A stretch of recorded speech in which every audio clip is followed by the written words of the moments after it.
3 straight games with a turnover. It seems like you guys have kind of turned it up a notch. What can you say about your defense? Really pleased with the way they performed on Sunday. I thought they showed poise. They were resilient. They played together. They had fun out there. You could see the energy out there. So really proud of the way they played, and they did the main objective, hold them to less points than what our offense scored. So that was a positive. And then got a chance to attack the ball and got a big-time turnover in the fourth quarter. And all that stuff able to build for this week. You know, again, new week against Miami, but it's starting to build it brick by brick. The way you close the game with that turnover, I guess, how important is that mindset of, like, don't just stop them, get the ball in this game right now, and how much does that play in actually being able to do it? It's the mindset for most defensive players when they go out there in those critical situations. Let's go get the ball. And, you know, it starts with the leadership on defense, you know, Spillane, Max, those guys in terms of the leadership there, Epps and Trayvon, those guys right there, Peters in terms of let's go get the ball. And I'm not down there on the field per se, but I know that's something they're talking about. So it's always a positive. Those guys want those moments in that critical situation. So, Coach, you kind of spoken about wanting those moments. The defense has gone 9 straight quarters without giving up a touchdown, even though they've been put in some bad situations sometimes. Can you speak to their mindset in terms of never letting anything phase them and sticking through and holding them to a field goal? They want a next play mentality. You know, you've heard them talk about resetting. So whatever the situation is, let's reset and play that play. Reset, play that situation, and that's the mindset those guys have taken in practice. It's the mindset we've taken in the meeting room. You know, okay, one meeting is, okay, we're on early down pass. Let's reset. Let's go to early down run. Let's reset. Go to third down and do that. Go reset. Let's get to red area. So that's really the mentality. And at this point in the season, really, that's where you have to be as an NFL player. So they're just practicing all the time. You have 2 defensive linemen who are veterans who have really been stepping up, in John Jenkins and Adam Butler. Can you just continue to talk about what you've seen from them just moving forward this season, how they've improved and made the team better as well? Consistency, leadership. They're both really good leaders on and off the field. Consistency in terms of they practice every day. They put in the work every day. You know, in terms of Jenkins, he does his job. He knows his role, and he does his job really well. He eats up the middle of the defense. He gets off of blocks. He pushes the middle of the pocket.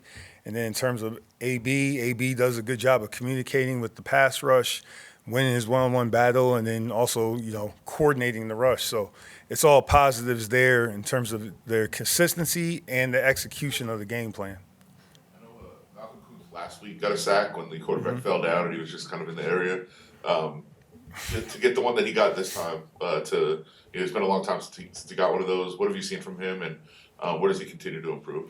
My favorite thing that happened on Sunday for Malcolm was the way that, one, in terms of how he played the run, his improvement there with the run game, which has been getting better and better each week. 2, the one rush that he got, the pressure, it wasn't even the sack, when a move he's been working since the offseason in terms of just getting to the long arm and taking the tackle back. That was probably the most impressive. If you were to look at my notes on the computer, that was the one that got me most excited right there.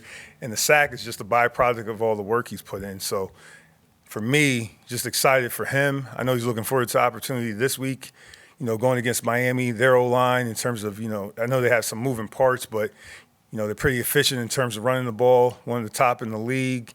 You know, the quarterback's pretty efficient in getting rid of the ball, so we got some challenges there. But when you talk to him, I'm sure he's going to be excited about the opportunity this week against Miami. What are your kind of reactions when you watch film on Miami's offense? Fast, explosive, smart. You know, Mike, you know, he went to a great school. So, you know, but just in terms of what those guys do offensively, the bind they put you in, the run-pass conflicts, the way they're able to move guys around, and, you know, just in terms of as an offensive mind who loves to run the football, as a defensive coach, you can respect that, and you understand the challenges with that. And they got a pretty good high level of skill. They got a lot of very skilled athletes over there on the offensive side of the ball, so it's a great challenge. Devon Achane started practicing yesterday. He's a guy that was so explosive early in the year. Going back and looking at him, what does he do? What kind of dimension does he add to their offense? True speed, not fast. True speed. Like whatever you think fast is, he's faster than that. So, home run ability right there, and to be a young player, to be that explosive and to make the most of his opportunities, it's really impressive to watch on tape. And you got to give credit to the offensive line and the coaching staff there for them, how they're scheming up to get him the ball, because a lot of those plays he's untouched. So they're doing a really good job of creating angles for the run game. They're doing a good job of, the wide receivers do a hell of a job crack blocking and getting in there and getting dirty in terms of the run game. So it's good team offense you're seeing there, and he's made the most of his opportunities. Without being getting too much into scheme, you have a player like Tyreek Hill and what he can do. How do you limit a guy like that? What is this year, 8 for him or 7 for him? I mean, he's seen everything. From people being on top of him, someone playing underneath, double teams, trying to get the zone coverage to him, people dogging him, just running around the field playing zone outside of them. So there's a number of things that people try to do. Obviously, sometimes it's been successful, but for the most part, he's beaten all that stuff. So what we'll try to do is try to do what we think is best for this week. We're still in the lab trying to figure out how to limit the effectiveness of these guys. But he's seen everything. So we got to figure something out. How difficult is the preparation for all the motion that they do? And obviously, a lot of the motion is trying to get the defense off balance and trying to get their eyes in different places and things. But I guess how difficult is that adjustment to say, stay in your lane, stay with your rules and things like that when they're trying to do all this crazy motion? Well, most teams on early down right now in the NFL, they're doing a lot of the same motions. So we're getting used to seeing that more often. Our offense gave it to us all spring, all training camp, in preparation for the season. So, just got to abide by our rules and get our eyes in the right place and play football. Coach, you were talking about Miami's speed. In terms of your defense, how good is it to have Divine Diablo back and his speed on the field? It's always good to have Diablo back, and for me, for Diablo, just in terms of, one, his leadership, his ability to tackle, his physicality in the run game, and then the space he covers in the passing game. You heard Spillane talk about it in terms of what Diablo did on the play, to hold the curl, the buy, spill time to get there for the interception. It's all tying together, two backers that are getting comfortable working together and playing off of each other. All right. Thank you. Miami Dolphins, they score points. It's pretty obvious they're one of the better offenses in the NFL. Does that change your approach at all as a play caller? Well, as a play caller, we approach every week. Yes, that's important. But we're right there at the early stages, putting our plan together, and we're in the middle of meetings and then getting the information to our guys. Sometime this afternoon. After the game, Josh Jackson said that the 40-yard run was thanks to Greg Benron telling him to cut back inside after going outside. With everything that Greg has kind of been able to provide to the team, how useful has he been on that offensive line? He's been great.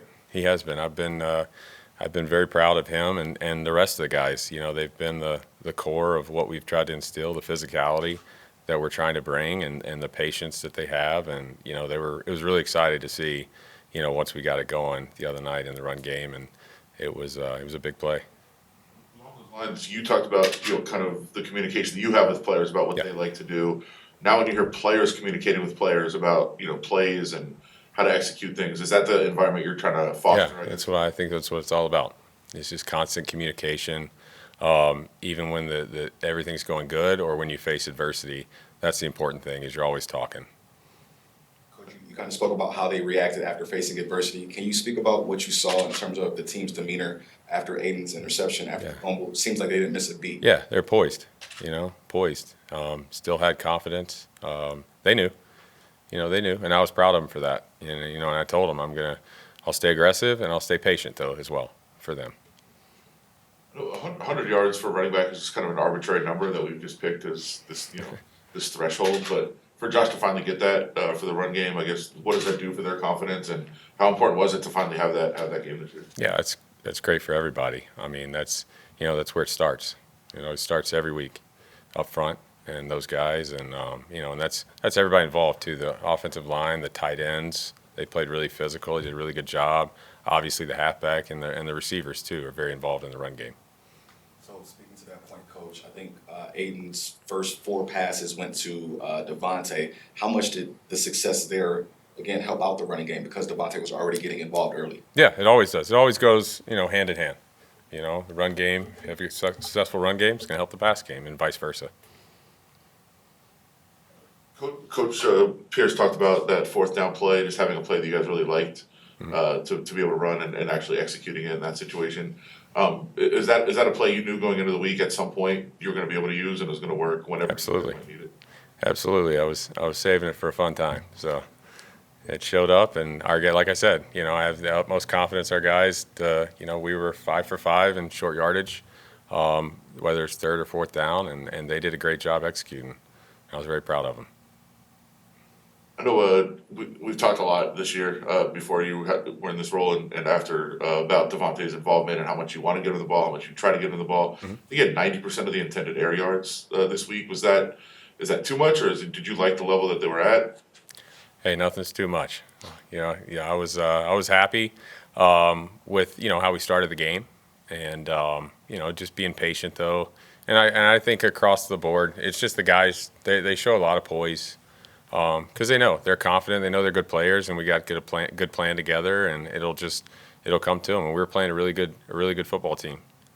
Well, from a process standpoint, are you just working off the playbook that was here, or do you actually draw up new plays and install them during the week? Yeah, there's a twist here and there, but our core is our core. We're in this part of the season, and it would be it's advantageous to stick to the terminology that we know. But it's purely, like I said, the first meeting we had it's the execution and it's the confidence within that to do that. I've talked to play callers and offensive coordinators who might see something on TV, a college game. Are you one of those that I'm always watching. And, Yeah, I watch a lot of film. Well, my dad's high school coach, college football on Saturdays, and then obviously what's going on Sundays. I mean, that's my job. I guess last week was going into the first game was so chaotic. So many different things happened. Did this feel like more of a normal week, and were you just a lot more comfortable week 2 than you were week 1? Yeah, it was great. We got a full week and kind of got our schedule together, from the organization part, and AP's done a great job with kind of spearheading all that for us, and then from me for the offensive side, just getting us a daily schedule, a routine, which is important. And that carrying over to this week. When you watch back the film, Jermaine switching over to the left side at tackle, obviously that's a lot to ask a player to do in the middle of the seaon. How did you think he responded? And Yeah. The line in general, how did they play? Absolutely. I was very proud of them. They played physical, and we knew that was going to be a good, defensive line, and I thought they did really well. All right. Thanks, guys. Appreciate it.